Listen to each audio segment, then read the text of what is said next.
નમસ્કાર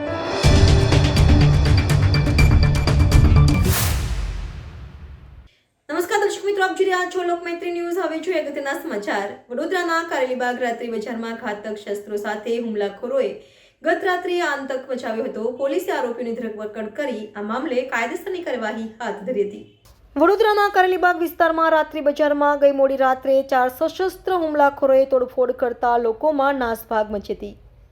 બનાવનો વિડીયો પણ વાયરલ થયો હતો। બનાવની વિગતો મુજબ રાત્રિ બજારમાં આઈસ્ક્રીમ પાર્લર પર મહિલા દુકાનદાર હાજર હતી। તે દરમિયાન કેટલાક લોકોએ પાણીપુરી ખાવાના મુદ્દે માથાકૂટ કરી હતી।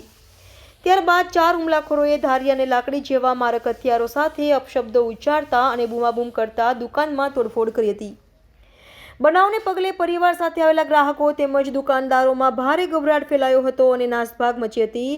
મોઇન અને રેહાન સાથેના કુલ 4 હુમલાખોરોએ આઈસ્ક્રીમ પાર્લરમાં તોડફોડ કરી હતી અને મહિલા દુકાનદાર પર લાકડી વડે હુમલો પણ કર્યો હતો।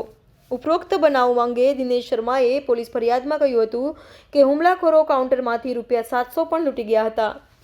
હળની પોલીસના પીએસઆઈએ બનાવ અંગે ગુનો નોંધી તપાસ હાથ ધરી હતી। પોલીસ આરોપીઓને ઝડપી પાડવા કાયદેસરની કાર્યવાહી હાથ ધરી હતી।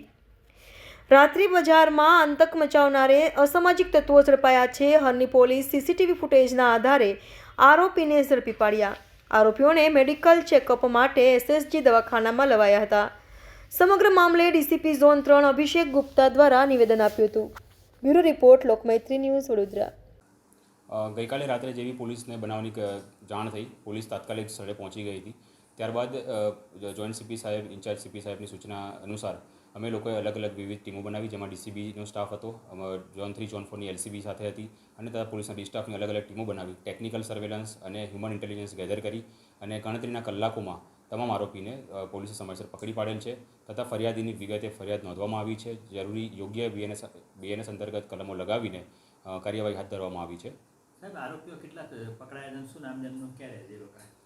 4 આરોપી આપણે પકડ્યા છે। એકનું નામ મોઇન છે, સેકન્ડ રેહાન છે, તેઓ બંને કુંભારવાડા વિસ્તારના ભાણવાડના રહેવાસી છે અને ચોથા માણસ છે જેનું નામ ઉવેશ શેખ છે, જે ડભોઈ રોડ પાસે રહે છે। સાહેબ, શું હતું આ લોકોના બાલ શેની હતી?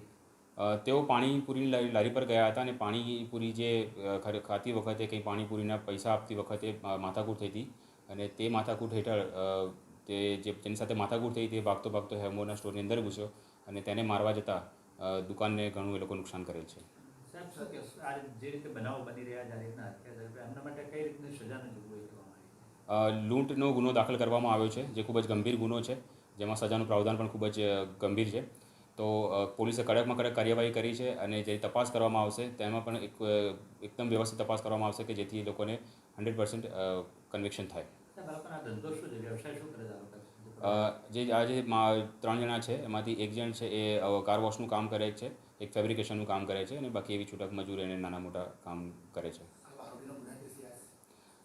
હા, રિહાન કરીને એક માણસ છે, એનો કારેલીબાગમાં અને ગોરવામાં ગુના દાખલ થયેલા છે અને હજુ પણ ઊંડાણમાં પોલીસ તપાસ કરી રહી છે, જેથી અમે વધુમાં વધુ સખ્ત કાર્યવાહી કરી શકીએ। જૂના ગુનાને ધ્યાનમાં રાખીને પાસાવાળી પરની જે પણ અમારી કાર્યવાહી કરવાની થતી હશે એ અમે જરૂરથી કરીશું।